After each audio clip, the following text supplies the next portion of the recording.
Hello, everybody. Welcome to a special Wednesday edition of Rake the Take.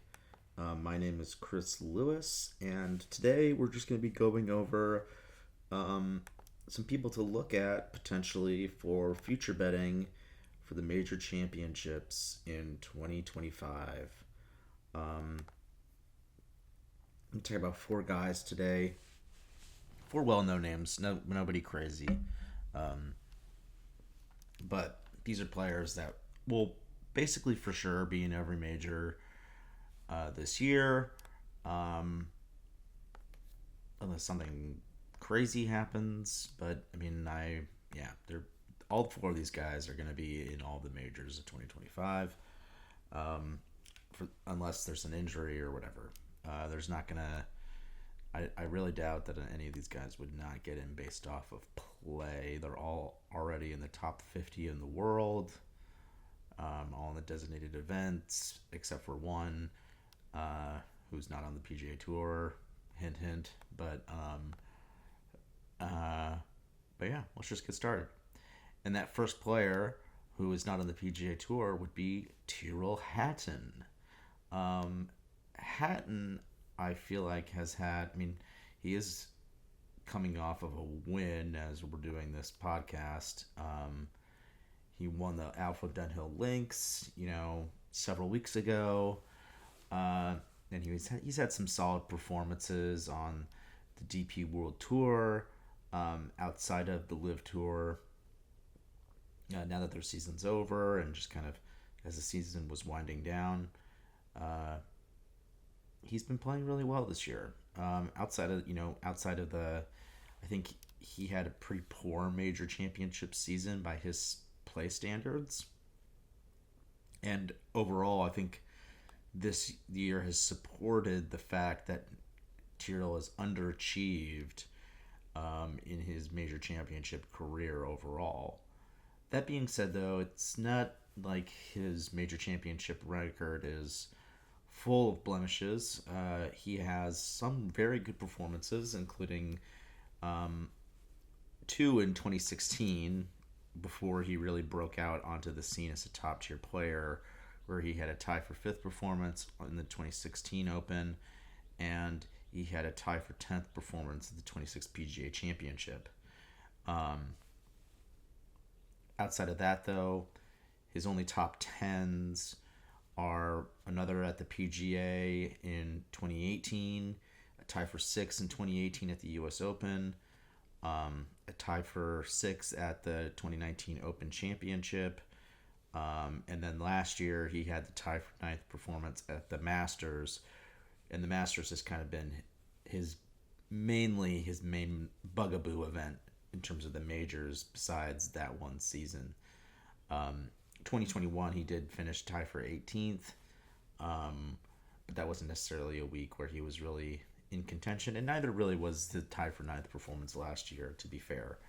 Um, but Haddon overall, though, I mean, it's undeniable that he is a top tier player. Um, he has the complete skill set as for a golfer. There's not really any particular flaw in his bag. I think if there's anything that you could say that maybe has been kind of the weak point of his game this year, it's maybe been the putting. Um, he has not really had a great year putting, which is normally one of his strong points, I should say. Um, I mean, but ball striking wise, I mean, he's putting up some of the better uh, off the tee numbers of his career, which is really encouraging to see. Even though the iron play hasn't necessarily been as consistent as it was when he was on the PGA Tour, I still feel like he is a class iron player, and he has a brilliant short game as well. Um, I mean, tee to green, there's not really anything that you could really poke at and say that it really should be a premier skill set. Um, but yeah, no, I mean, it's like it's one of those things where it's like you look at his major championship numbers right now across the board. He's going to be in the plus 7,000 range, whether you're looking at the Masters, the PGA, or even the U.S. Open. He's at plus 6,000 on the book I'm looking at right now. For the Open, given that he is, obviously from the United Kingdom, um, uh, he's plus 3,300. But, uh, you know, I, I, I just feel like all of those numbers are kind of underselling how good of a golfer he is. Granted, I mean, he is number 6 right now on the data golf rankings. I almost said DG, but he is number 6 right now in the data golf rankings, which I feel like is pretty pretty high. I mean, that's like he's I would definitely, if I were just thinking off the top of my head, I wouldn't have expected him to be that high. But I mean, the data shows that, I mean, he is definitely in that tier of player, and the odds are not really reflecting that. He's 20th in the world in the official world golf rankings, which I think is primarily where they're putting that pricing at. That seems about right for him being the 20th best player in the world, around plus 7,000. But even then, it still feels like such a high number for the caliber of player he is. So I feel like Hatton is a good look, definitely this year right now for the major championships. I don't really. I mean, it's gonna be hard for him to really kind of get closing line value going into these events, I would say. So maybe I would hold off a little bit, you know, given that he did just come off a win. That could be reflected in the pricing, but it doesn't really seem like it at this point. I mean, but also the Dunhill Links is not really like a premier championship victory. It's a fairly weaker event, even though there were a lot of good players in the field this year. Um, but I do think that Hatton is definitely a good look, no matter what. Definitely somebody that I'm going to be keeping an eye on for those odds. Um, the next player I wanted to talk about, and this probably is no surprise to people who know me, but Russell Henley continues to be one of the most underrated golfers in the world. Obviously, he did just get a I'm sorry, a President's Cup performance, an invitation. But this year, I mean, he had 5 top 5s, and uh, only one of those was in the major, which was the Open Championship. But he had a tie for 7th finish at the U.S. Open, and then the tie for 23rd finish at the PGA Championship. So I mean, he did play pretty well at the majors this year. I mean, 2 top 10s is nothing to snub at. I mean, especially at the difficulty of the courses that they played at the U.S. Open and the Open Championship this year. It's very impressive to see how he performed at those weeks. And even last year, he had a tie for 4th finish at the Masters. So, I mean, he is clearly in the best form of his career over the past couple seasons. We would be foolish to ignore that. And he continues to just be slept on because of his lack of victories really throughout his career. But from a skill set perspective, I mean, he has such a good game for majors. He's very accurate off the tee. He is a great approach player. He has a good short game. He's improved on his putting a lot, and he's now become a very good putter, where that used to be kind of one of his more concerning skill sets. But Henley is a great player, and I think people just need to accept that. He continues to be slept on in the pricing. He's plus 8,000 for the Open. He's plus 8,000 for the Masters. Let's see what he's at for the PGA. He's plus 8,000 for the PGA, and at the U.S. Open, wait, can we guess? Plus 8,000, plus 10,000 for the U.S. Open. That's insane. So I mean, you're getting him priced in the range of some of these players like Brian Harman. I mean, Brian Harman, who has also won a major recently, or Aaron Rai, Billy Horschel. I mean, all these guys are very good players. Don't get me wrong. Ben On, Keegan Bradley, and even past major champions. Dustin Johnson's also in this range. Max Homa, who's in terrible form right now. But it's like just thinking about. I mean, Homa obviously could bounce back, but I think Henley is in a much better place than Homa right now. So to even be priced as some of these guys who are frankly not playing all that well, like a Brian Harman or like Max Homa, like these guys are not necessarily in their best form. It just seems ridiculous. And even a guy like Spieth is priced ahead of Henley. Like that just, and Will Zalatoris, who we haven't really necessarily seen contend in a major for a while. Um, I don't know. I mean, it just feels very weird. Henley should be much more respected in the pricing. Uh, Another player who I feel like is kind of undervalued. I mean, he's still pretty high up there in the odds. Um, because I think people are starting to kind of think the same way I am about him in terms of his all-time legacy. Is Tommy Fleetwood. Um, and Fleetwood, I mean, I'd say outside of the Open, he is probably very well. He's very well priced for the Open, but I think for the other tournaments, you can kind of get him at a decent value. His Masters history is pretty good.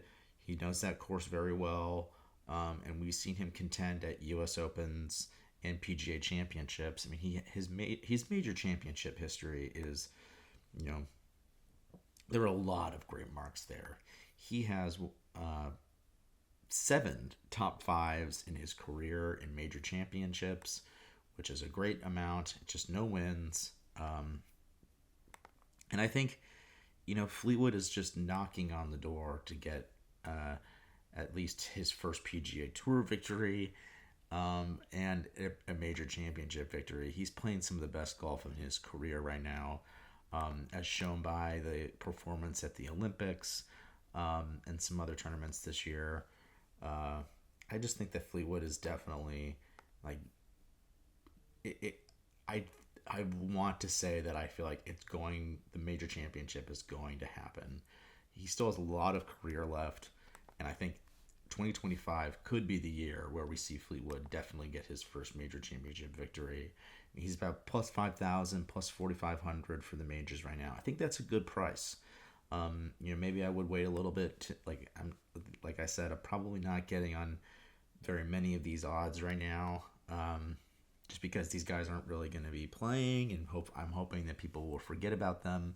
But maybe closer to the Century Tournament of Champions, then I'll have to think about getting on some of these guys. But Fleetwood is definitely a player that I am, I feel pretty good about in 2025.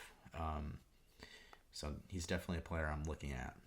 And another name that I think deserves a little bit more attention, even though he doesn't necessarily have the major championship pedigree of some of these other guys, outside of one tournament really, is Corey Connors. And Corey, his Masters history is very good.